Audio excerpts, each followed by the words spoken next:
Recentemente eu publiquei um vídeo falando sobre maldição de família e isso gerou muita polêmica. Afinal de contas, maldição de família existe, não existe, né? Muitas pessoas questionaram, muitas não concordam. Eu respeito a opinião de cada pessoa. Mas antes de eu entrar nesse assunto novamente, eu quero fazer algumas perguntas para vocês. A primeira coisa que eu quero perguntar para vocês: quando vocês veem algo acontecendo com uma criança, com um inocente, o que passa pela mente de vocês? Coitadinho, tadinho, por que está passando por isso? Se é um inocente, não passa isso pela mente de vocês? Você nunca parou para pensar o porquê que aquela criança ou aquele inocente está vivendo aquilo? Segunda situação. Quem aqui já viu um homem honesto, trabalhador, fiel, pai de família, ser abandonado, rejeitado, ser traído? Quem aqui já viu isso? E aí você olha para o homem e você diz assim: esse homem não merecia isso. Por que ele está passando por isso? O que será que está por detrás disso?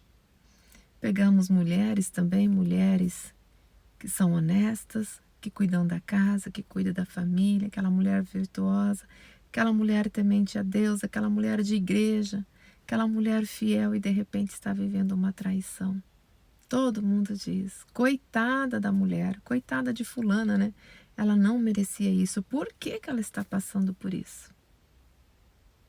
Por que essa mulher passou por isso se ela não fez nada de errado para merecer isso? Exatamente isso que nós não entendemos, que é a maldição de família. Porém, devemos entender que pecado é diferente de maldição. Por que é diferente? Pecado é algo individual. Se você cometeu um pecado, você vai responder por ele. Tudo que você fizer de errado é você que vai responder por aquilo que você fez de errado. A salvação, ela não é coletiva, ela é individual. É individual. Porém, a maldição é sobre uma família inteira. Deus não fala em Números 24:9 que quem abençoar será abençoado e quem amaldiçoar será amaldiçoado? Pois bem, gente, nós não sabemos o que os nossos ancestrais viveram. No mundo já existiu tanto sofrimento, tanta guerra, tantas traições, tantas violências, né? E vocês acham que diante de algo ruim, as pessoas vão lá abraçar, beijar, né? Agradecer? Não. Geralmente elas vão amaldiçoar. E quando alguém amaldiçoa alguém, aquela maldição cai sobre ela. A pessoa que amaldiçoou será amaldiçoada. Porém, isso não será apenas contra ela, mas sim toda uma geração. A maldição ela é diferente do pecado. O pecado ele é individual, mas a maldição é em toda a família, em todos os seus descendentes. Deus também fala na Sagrada Escritura que através de uma geração, ele abençoará todos os seus descendentes. E através de um mal, amaldiçoará todos os seus descendentes. A maldição, ela deriva de maldade, de coisas ruins que fizeram no mundo. Às vezes as pessoas fizeram algo de ruim, aquilo gerou uma maldição, porque alguém amaldiçoou aquilo. E aí vai para toda a família. Por que vai para toda uma família? Porque, gente, nós somos como uma árvore. Quando você estudava lá a sua segunda série, terceira série, eu tenho certeza que na escolinha você fez a sua árvore genealógica, não fez? Tenho certeza que você fez a sua árvore genealógica. Você percebeu que na sua árvore genealógica não está só você, está seu pai, sua mãe, seus avós. Como está aqui, ó. Nós temos aqui uma árvore, você faz parte dessa árvore. Aqui está você, aqui está sua mãe, aqui está seu pai, aqui está os seus avós maternos, aqui está seus avós paternos. Aqui deveria vir junto a quarta geração, que é dos seus bisavós. É isso aqui que está no quinto mandamento. Quinto mandamento de Moisés. Isso está em Êxodo 20, onde Deus fala: eu sou o Senhor teu Deus, que castiga os filhos pelos pecados dos seus pais, até a terceira e quarta geração daqueles que me desprezam, mas trato com bondade até 1000 gerações aos que me amam e me obedecem aos meus mandamentos. Então Deus fala através do mandamento de Moisés que quem pratica o pecado, pratica o mal, que praticam a maldade, pode ser castigados até quarta geração. Porém, os que obedecem poderão ser abençoados até 1000 gerações. E muitas vezes nós não entendemos isso, porque também existe em Ezequiel que os pais não podem pagar pelos erros dos seus filhos não podem pagar o erro dos seus pais.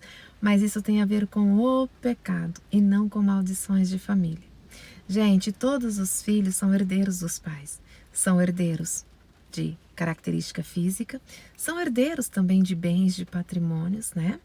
E também são herdeiros de doenças espirituais, maldições espirituais. Aquilo que tem de maldição numa família, isso perdura até 4, 5, 6, 7 gerações. Existem muitos religiosos que falam que vai até a 7ª geração. Então, gente, na Bíblia, Deus fala da questão do pecado, da equidade, né? Só que a gente precisa entender outros versículos também. E a maldição de família, gente, é tudo aquilo que causa sofrimento. O que é? Adultério, é violência, é abortos, né? Crianças que nasceram prematuros, às vezes até mesmo ser segunda esposa ou segundo esposo, né? Então, para que vocês possam entender melhor, eu vou trazer aqui para vocês um exemplo da minha família. Na minha família existe, sim. E eu descobri isso através de um padre. Um padre me ajudou a descobrir isso. Ele foi me dar um exemplo, né? O que era uma maldição de família? Ele falou exatamente algo que me incomodava muito, muito, muito, muito. Coisa que me incomodava muito, muito, muito, muito, muito, muito, era um gatilho de pânico e depressão. E isso não estava só em mim, estava também em outras pessoas da minha família. Outras pessoas da minha família também tinham isso. E quando ele citou isso é uma maldição de família, eu entendi que na minha família tinha, né? E não é porque na minha família tinha, que na minha família há uma maldição, que eu me considero uma pessoa amaldiçoada. Não, porque existe um Jesus e eu sirvo um Jesus vivo. Pelo contrário, eu entendi que eu tenho o poder de ajudar toda a minha família a se libertar disso, né? Então, para que vocês possam entender melhor por que a maldição entrou na minha família, como que eu sei que a maldição entrou na minha família? Não vou relatar para vocês o meu gatilho aqui, porque é algo muito pessoal. Mas da maldição, sim. Para que vocês possam entender, na minha família há a maldição de adultério, a maldição de segundo casamento, ser esposa do segundo casamento, de casar com homens que já tiveram filhos e também a maldição da prematuridade, nascer bebês prematuros e também do aborto. E eu acredito que tudo isso é consequência do adultério. Por que eu falo isso para vocês? O meu avô paterno, ele foi casado antes de se casar com a minha avó. Era um homem nordestino, morava no Nordeste. Lá no ano de 1920, 1930, por aí, as pessoas saíam do Nordeste e iam para São Paulo trabalhar, ganhar dinheiro e depois buscava a família. Ou levava dinheiro para a família, né? E meu avô paterno fez isso. Ele simplesmente saiu do Nordeste e foi para São Paulo. Ficou um tempo fora. Quando ele voltou para o Nordeste para buscar a família, o que aconteceu? Os vizinhos chegaram até ele e disseram: a sua esposa está lhe traindo, a sua esposa está com outro homem. Naquele momento ele ficou muito enfurecido e ele fugiu, ele abandonou a mulher e seus filhos. Depois de muito tempo, ele foi trabalhar numa fazenda, uma fazenda no qual era do irmão da minha avó paterna. A minha avó era criada por irmãos, herdeiros de tudo aquilo que o pai tinha. Ela era a caçula e os irmãos, além de herdar tudo, teve que cuidar dela. E meu avô, trabalhando ali naquela fazenda, conheceu a minha avó. E os dois fugiram, foram morar juntos. Ou seja, não houve casamento de igreja, de cartório, não, eles fugiram. Antigamente as pessoas fugiam, né? Então eles fugiram. E ali eles foram construir a vida deles. Só que, depois disso, o meu avô foi lá e buscou os filhos para minha avó cuidar. Então, a minha avó paterna casou menina entre 12 e 13 anos e assumiu 4 filhos. Eles passaram muita fome, passaram dificuldades. Tudo que eles faziam, eles não conseguiam prosperar. Viveram a fome mesmo, a miséria mesmo, de não ter o que comer, de ganhar dos outros para comer. E aonde há miséria e há fome, gente, também há uma maldição aí. Isso também é uma maldição. Então, eles viveram tudo isso, né? E ela teve os filhos dela. E foi muito difícil. Meu pai é o segundo filho, teve mais outros filhos, então minha avó teve 5 filhos. E uma das filhas da minha avó foi prematura, nasceu com prematuridade. A minha avó fala que usava uma caixinha de sapato com algodão para que a minha tia desenvolvesse, né? Tanto que a minha tia é um pouco mais assim, mais sensível do que os outros. Porém, uma pessoa temente a Deus e é ministra de igreja, né? Porque toda a família dos meus avós são muito religiosos. Só que eles também frequentavam terreiros, né? Porque eles buscavam ajudas diante da miséria, eles tentavam buscar soluções, porque eles acreditavam que tudo aquilo que eles viviam era espiritual e era uma maldição. Então eles começaram a buscar o quê? Terreiros, benzedeiras, curandeiras, né? E até porque o meu tio caçula, ele também teve problemas de saúde, então eles viviam de um lugar para outro, tentando encontrar a cura para o meu tio, porque também entendi que aquilo que o meu tio tinha, que era um transtorno psicológico, também era por consequências de maldição de família. E os filhos foram crescendo, né? Os filhos da minha avó e os filhos que o meu avô tinha do primeiro casamento. Porém, aconteceu um fato, que meu avô, no primeiro casamento, só tinha uma mulher. Os demais eram meninos. E essa filha dele fugiu. Fugiu exatamente como ele fugiu com a minha avó. Só que o meu avô repudiou essa atitude dela. O dia que ela fugiu, ele não aceitou ela mais dentro de casa. E ela fugiu com o tio da minha mãe. E nessa época, minha mãe nem conhecia o meu pai. Olha para vocês verem, um tio da minha mãe fugiu com a irmã do meu pai por parte paterna. E meu pai e minha mãe não tinham nada aí, nem se conheciam ainda, né? Ela fugiu com esse tio e meu avô repudiou.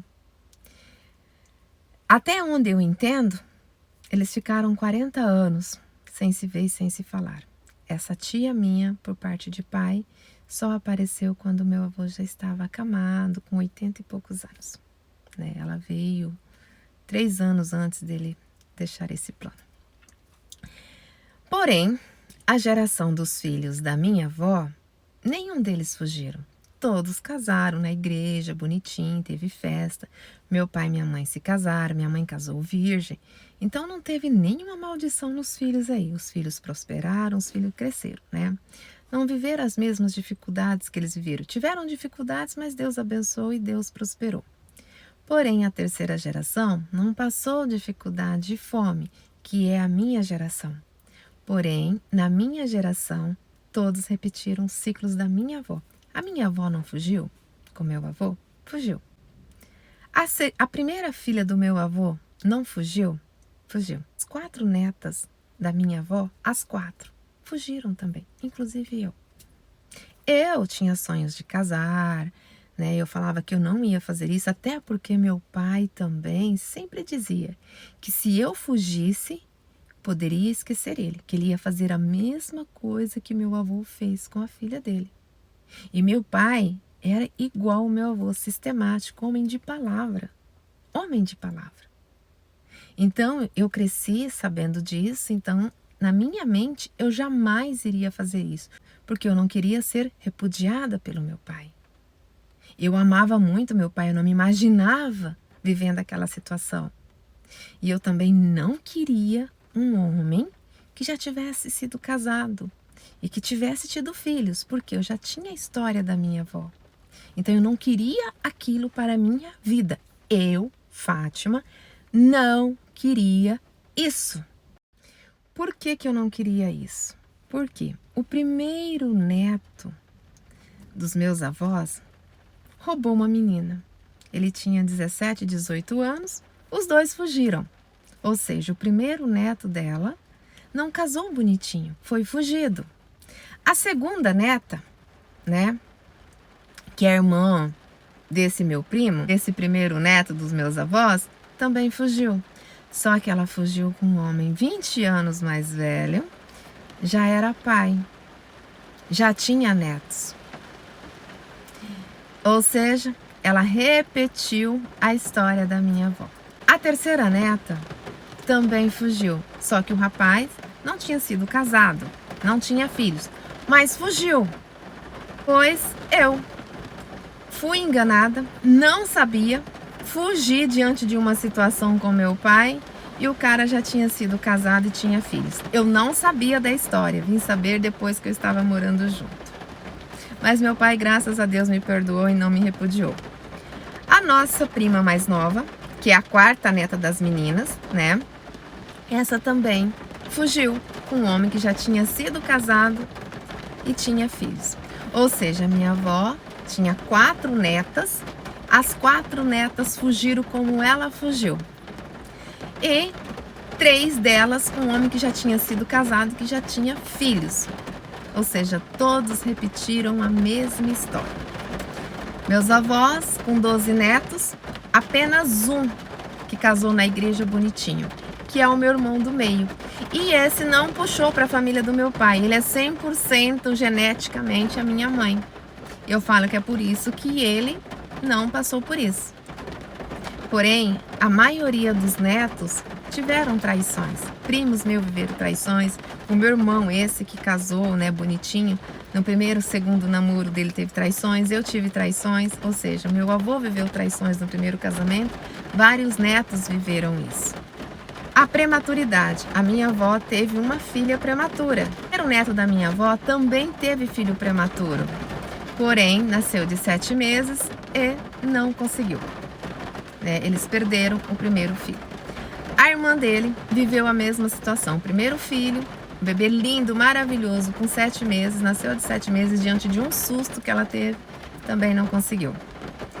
E aí, a terceira neta da minha avó, né, também teve aborto e depois teve aí dificuldades para engravidar, que demorou quase 10 anos para ter um outro filho. Eu tive dificuldades para engravidar e tive 14 abortos. A minha primeira filha foi prematura, porém, eu acho que eu agi um pouco diferente, porque eu orava muito. E no dia que a minha filha nasceu, né, que ela nasceu prematura, nasceu com 1,9 kg, ela já veio direto para mim, ela não precisou de NEL, não precisou de cuidados, né? Mas foi uma criança muito doente. Só que eu nunca acreditava em maldição de família. Eu me criei em um lugar que é onde existiam muitas pessoas sábias, muitas pessoas idosas. Meu pai tinha um mercado, então eu conversava muito com as pessoas. E as pessoas sempre falavam de maldição de família. Meus avós falavam de maldição de família. Quando eu trabalhei numa unidade hospitalar, né, aqueles idosos sempre falavam de maldição de família, mas eu não acreditava nisso. Eu não acreditava nisso. Mas diante de tanto sofrimento, de tantos abortos e diante de você estar repetindo ciclos de ancestrais, aí você entende o que é uma maldição de família. O porquê que o seu tataravô viveu isso e você está vivendo, o seu bisavô, né? O que eu entendi? Muitas vezes a maldição ela não chega na segunda, parece que ela pula da segunda, vai direto para a terceira. Diante de tudo isso, eu comecei a estudar e buscar conhecimento, buscar padres, líderes religiosos, né? Cada pessoa age de uma forma, existem líderes religiosos que acreditam, outros não. Mas quando a gente pega história de vida de pessoas, gente, a gente percebe o que é uma maldição de família. Isso existe, existe. Não é coincidência você viver uma história que alguém da sua família já viveu. Inúmeras pessoas viveram a mesma história. O que está por detrás disso? Se lá atrás houve traições, guerras, dores, nós não sabemos. Nós sabíamos que o mundo era muito violento, né? Um outro fator que talvez tenha contribuído por tudo isso, diante de desespero de 2 pessoas que não tinham conhecimento, buscavam terreiros também, buscavam outras ajudas espirituais. Nós não sabemos o que foi colocado ali, nós não sabemos o que nossos ancestrais fizeram Você não sabe, eu não sei, tataravô, bisavô, nós não sabemos, nós não temos conhecimento, né?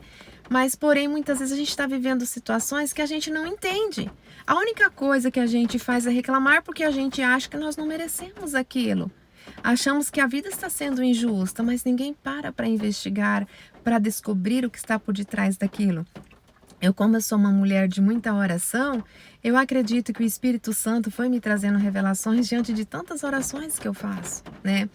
E olha como que é engraçado, a Bíblia fala que o Espírito Santo nos conduz a orar da forma correta.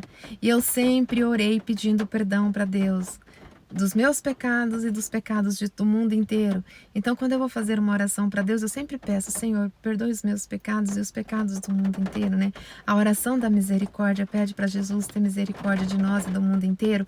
Então, talvez seja o próprio Espírito Santo, e eu acredito que quando a gente está passando por determinadas situações, a gente não deve fugir, porque a vida traz aquilo novamente, a gente repete ciclos, né? Eu vou dar um exemplo aqui, que isso virou polêmica nas redes sociais, é a questão da Ana Hickman. Ela teve um pai abusivo, um pai violento. Ela fugiu desse pai, ela abandonou esse pai, ela repudiou esse pai. O que que a vida fez? A vida trouxe o grande amor da vida dela com os mesmos comportamentos do pai. Ou seja, o pai saiu da vida, mas veio o marido. Parece que muda só os bonequinhos, mas é a história mesma, só muda os personagens. As pessoas vivem repetindo ciclos. Eu, por exemplo, vivi inúmeras traições. Na maioria dos meus relacionamentos eu era traída. Lá atrás eu era traída porque eu não transava, mas e depois que tinha sexo, né, que estava dentro de um casamento, como que justifica? Aí quando você vai pegar a história de vida da pessoa, você vê que aquilo que ela fez também é uma maldição que está na família dela, porque na família dela também tem a maldição do adultério. O pai traía, né, o irmão traía, o tio traía, o avô traía. Então, ou seja, já é uma maldição. Parece que você atrai pessoas que estão na mesma energia. Sua família foi traída, existe aquela família que trai. Aí parece que você atrai aquilo. Porque vocês têm que aprender algo, vocês têm que curar algo. E não é fugindo, porque se a gente foge, a vida traz de uma outra forma. Às vezes você não vai sofrer uma traição num relacionamento porque você fica traumatizado e não quer. Aí um irmão te trai, um parente te trai, um funcionário te trai, um amigo te trai. Ou seja, você vai ser traído igual. Então a vida fica te trazendo isso. E traição é uma maldição de família, é uma maldição de família. O adultério, ele é uma maldição de família, né? E é lógico que existem inúmeros tipos de maldições. E as pessoas, elas estão sofrendo, elas não estão conseguindo ser felizes dentro de relacionamentos, ficam repetindo ciclos, né? Você vê um monte de gente aí, às vezes querendo um relacionamento, não consegue, outros vivendo traições, outras separações, outro isso, outra violência, outro aquilo, e as pessoas, elas não entendem que isso é espiritual. Isso é espiritual, né? Nossa, gente, quando a gente pega a palavra de Deus, quando Jeremias fala de Daniel, que Jeremias fala de Daniel e tudo aquilo que Daniel viveu, se você for pegar a oração de Daniel, Daniel faz exatamente isso. Ele cura, ele e os seus descendentes, ele pede para Deus perdão por ele e pelo povo dele, para Deus libertar o povo todo.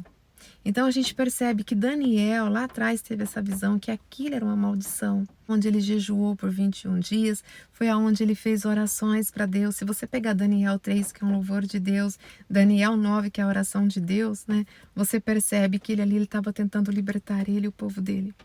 Hoje eu entendo que cada ser que chega numa família, ele chega justamente para nos libertarmos. Hoje eu entendo que a nossa missão não é apenas pedir para Deus perdão dos nossos pecados de uma forma tão egoísta, né? Tudo bem que a salvação é individual, o seu pecado, é você que paga, né? Mas devemos entender que nós também somos herdeiros. E quando a gente entende que somos herdeiros, nós devemos pedir perdão também para Deus pelo erro de todos os nossos ancestrais. Quando a gente pega a nossa árvore genealógica, a gente vê que nós somos um todo. Nós somos um todo. Né? Então, quando você olha para uma árvore que você vê que é um todo, né? Não é a partes isoladas, todos estão envolvidos, né? Por exemplo, quando Jesus amaldiçoou a figueira, né? Ele não amaldiçoou apenas uma parte da figueira, não foi uma parte da figueira que secou, foi a figueira toda. Ou seja, então a gente precisa entender que quando chega uma maldição, é em todos, né? A árvore genealógica, ela já nos mostra isso, que todos fazem parte de um só. Só que a gente não consegue ter essa visão, porque muitas vezes a gente não consegue enxergar o que está acontecendo com nós. tá lá, sofrendo, reclamando, lamentando, mas não faz nada, nada, nem para entender e nem para se livrar daquilo. E padecem, a humanidade padece. E o que nos falta aí muitas vezes é o conhecimento, é o entendimento, ter a humildade, sabe, de entender e reconhecer que ninguém sabe nada. Na verdade, eu sei muito pouco, mas o que eu sei eu tento trazer aqui de uma forma muito simples para que todos entendam. E eu busquei muito conhecimento porque eu não sou uma pessoa que se conforma. Eu venho indagando Deus desde os meus 5 anos, eu nunca me conformei com o sofrimento de ninguém. Eu me lembro que dos meus 5 até os 10 anos eu era muito revoltada com tudo. Eu me revoltava com tudo, eu não me conformava de ver as pessoas sofrendo, de ver pessoas padecendo, por que um tem tantos e o outro não tem nada. E muitas vezes eu olhava para o céu e, sabe, assim, com ira mesmo dentro de mim e questionava Deus. Eu espero que Deus me perdoe porque era uma criança, mas uma criança que nasceu com o dom da misericórdia, o dom do amor, o dom da compaixão, que nunca suportou ver sofrimento de ninguém. E também não me conformava com a situação no qual eu vivia, né? Hoje eu entendo que tudo isso era um propósito divino até mesmo para mim estar aqui hoje, né? Trazendo informações que muitos de vocês não tinham conhecimento. O Espírito Santo já estava ali me despertando essa curiosidade, fazendo eu indagar. A primeira vez que eu vi o filme da Paixão de Cristo, eu não me conformava com aquilo. Como que pode uma pessoa tão boa como Jesus, que só fez amor, que só fez caridade, uma pessoa tão misericordiosa, ser crucificado como que ele foi crucificado, né? Aqueles pregos na mão de Jesus, no pé de Jesus, o quanto Jesus gritava com aquilo. Quando você olha para Jesus crucificado, tudo que Jesus viveu é uma coisa muito desumana, é muito desumana. E aí você olha para Deus e questiona por que esse ser teve que passar por tudo isso, se é um filho, se é uma pessoa pura, uma pessoa honesta, uma pessoa amorosa. Mas Jesus, ele viveu tudo aquilo porque o mundo causa dor. A dor que Jesus viveu é a dor que nós causamos todos os dias nos nossos pais, nos nossos filhos, no nosso cônjuge, no nosso parceiro, na nossa parceira. É a dor que a gente causa no universo. Tudo aquilo que Jesus viveu é justamente isso, a dor que as pessoas causam. Ele estava tentando libertar as pessoas daquela dor. Justamente isso. Hoje eu entendo o que Jesus viveu. Jesus só quis mostrar para a gente o que a gente faz todos os dias e não damos contas que estamos fazendo isso. Quando a gente assiste uma Paixão de Cristo, que a gente vê tantos atos de violência, a gente não se conforma e a gente se revolta contra Deus. Eu era uma criança, como que não ia se revoltar? Como que não ia? Mas eu já entendo o que é uma lei de Deus. Deus, quando fez o universo, ele fez sobre uma lei. Existe uma lei, porém as pessoas não obedecem essa lei. Por que as pessoas não obedecem essa lei? Porque as pessoas, elas são egoístas, elas só olham para si. Elas querem que tudo seja do jeito delas. Elas não conseguem amar a Deus sobre todas as coisas, elas não conseguem amar o próximo. E se elas não amam o próximo, elas não conseguem obedecer os demais mandamentos, porque todos os mandamentos, gente, todos têm como segundo, como eu falo que o segundo mandamento, ele é a base dos demais. E se as pessoas não sabem o que é o segundo mandamento, elas não saberão o que é o outro. Vocês acham que Deus fez pecado? Vocês acham que o pecado é o quê? O pecado é a destruição. Tudo aquilo que destrói o homem, tudo aquilo que destrói a vida, tudo aquilo que destrói a humanidade, tudo aquilo que destrói o planeta, tudo aquilo que destrói a alma, tudo aquilo que destrói o espírito, Deus deixou como pecado. E é essa desobediência, porque essa desobediência gera destruição no mundo, gera destruição da vida, gera destruição da alma, gera destruição do espírito. Por isso que é pecado. O sofrimento só existe por causa do pecado, porque é uma destruição. Tudo que é pecado gera sofrimento. Por isso que Jesus sofreu tanto, por causa do pecado. O pecado é sofrimento. E a gente não para analisar dessa forma. Nós não analisamos assim. E a gente quer que a Bíblia muda. Nossa, é muito difícil, é duro. Mas Deus só é justo. Deus é amor, Deus é paz, Deus é misericórdia, Deus é compaixão. E tudo aquilo que a gente vai contra o amor, contra a bondade, contra a generosidade, contra a paz, está desagradando a Deus, é desobediência. E muitas vezes as pessoas fazem isso por causa de ego, de orgulho, de vaidades, por pensar apenas em si. Exatamente isso. Quando você pega um adultério, né, a traição, você vê que é um ato de egoísmo puro. E Deus não deixou o adultério como pecado por causa do ato de egoísmo do homem, não. O adultério significa adulterar, modificar, transmutar. Modificar é como você pegar uma receita de bolo para fazer um bolo e você pega, coloca os ingredientes tudo ao contrário, tudo diferente. Você acha que o bolo vai sair como está na receita? Não, o bolo muitas vezes não vai nem crescer. Exatamente é isso. O adultério, a gente muda a fórmula, uma fórmula que Deus criou. Toda vez que uma pessoa faz um ato sexual com alguém, ela modifica essa fórmula. Ela modifica, transmuta. É modificado uma alma, modificado um espírito. E Deus não fez o ser humano para ser modificado. Não, não foi feita uma fórmula errada. Não. E a gente não entende isso, porque nós somos miseráveis. Miseráveis de tudo. De amor, de conhecimento. Miseráveis para entender a lei de Deus. Miseráveis para amar, para entender, para perdoar, para compreender, para aceitar, para obedecer. A gente não obedece nem pai e mãe. Nem pai e mãe a gente não obedece. Vocês acham que a gente vai respeitar Deus, obedecer Deus? As pessoas não obedecem, não respeitam o próximo, não respeitam ninguém. E tudo isso são mandamentos de Deus. E Deus já deixou a castidade justamente para a gente ter uma pessoa só. Para não modificar a alma, para não modificar o espírito. Porque tudo isso vai contra a lei de Deus.